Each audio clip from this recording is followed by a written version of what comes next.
Amici ed amiche in ascolto, ben ritrovati, un saluto da Claudio Costanzo, pronto a raccontarvi della nona giornata del campionato di promozione siciliana. Per il girone C la capolista ionica ospita il Città di Mascalucia, padroni di casa di Mister Moschella, che nel turno precedente hanno portato a casa un sofferto 1-0 contro il Mister Bianco, che è valso la vetta della classifica, che conduce ora a quota 20 punti con 12 gol fatti.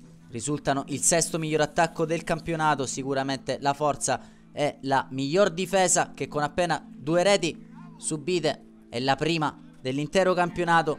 A quota 12 punti invece il Mascalucia, che nell'ultima uscita ha portato a casa solo un punto contro i rivali della SD Giardini. Solito 4-3-3 per i Santa Teresini, con potenza tra i pali, linea 4 che deve fare a meno ancora quest'oggi di Max Erasimenko, con Lorie e Lombardo sulle corsie esterno, San Filippo e Bartorilla al centro, di Fontelloro il solito schermo formato da Roberto Cambria, con Monaco e Smiroldo ai suoi lati. Il tridente d'attacco è formato da Galletta, Marchiafava e Savoca. Per il Mascalucia il numero 1 è Spina, 2 Ciantia, 3 Spartà, 4 Di Mauro, 5 Moggeri, 6 Benivegni, 7 Rosano, 8 Mazzarino, 9 Suriano, 10 Scudo, 11 Tenerelli. Siamo già con le immagini al film della gara, che si apre dopo appena un minuto con questo tentativo di Ciccio Monaco, che col mancino però calcia largo.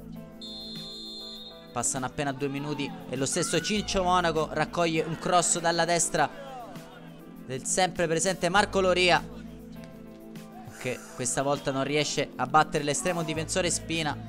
Anche un'occasione per Marchiafava al 18esimo del primo tempo, quando dopo appena 22 minuti Bartorilla, chiamato a sostituire compagno Erasimenko, è costretto a lasciare il campo.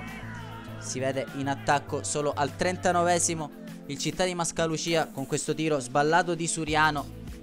Poi una serie infinita di corner della Ionica, che mette seriamente sotto pressione la difesa etnea, che prima si rifugia in corner rischiando quasi l'autogol, poi riesce ad alleggerire un tentativo ravvicinato di Monaco. Alla terza occasione è lo stesso Monaco a mettere in porta.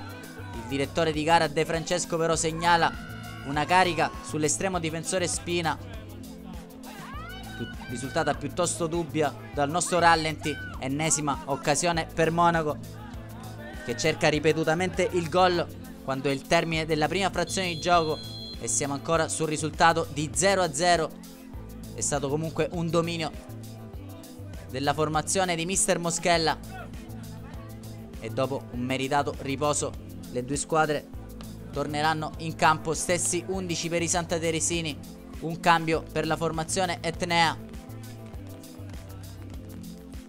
Dovrà cercare di far valere subito la pressione la Ionica, e ci riesce. Infatti dopo appena 40 secondi è ancora un Monaco particolarmente ispirato quest'oggi a mettere giù un pallone in area. Viene atterrato vistosamente, non ci sono dubbi per il direttore di gara De Francesco. Assegna la massima punizione affidata al mancino sapiente di Savoca, che a tu per tu con Spina all'occasione del vantaggio lo spiazza, e la Ionica va sull'1-0 dopo appena 2 minuti di questa ripresa.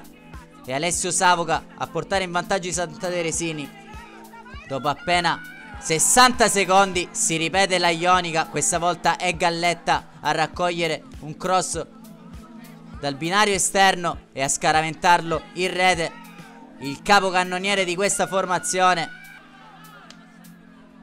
Mette la firma anche quest'oggi Ionica, che ora è totalmente padrona del campo, e anche con Marchiafava raccoglie l'assist di un Loria in costante proiezione offensiva e batte per la terza volta Spina. La Ionica vola spinta dal proprio tridente e archivia la pratica Mascalucia. Avrà anche l'occasione di rendere il risultato più rotondo qui con Loria, che cerca gloria personale. Ci prova Monaco in sforbiciata, lo stesso Loria però non è lucido a mandare alle spalle di Spina il possibile gol del 4-0. Anche Galletta all'occasione di firmare la doppietta personale su un calcio piazzato dai 18 metri.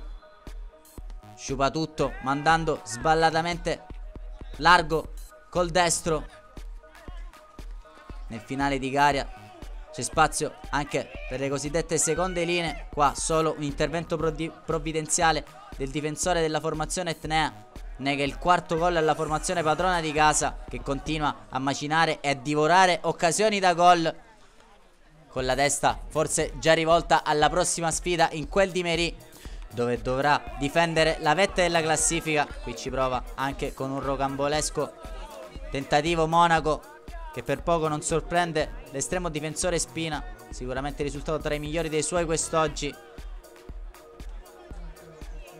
Ionica che ha condotto una gara praticamente perfetta in questo secondo tempo. Aspetta solo il triplice fischio del direttore di gara, che arriva puntuale.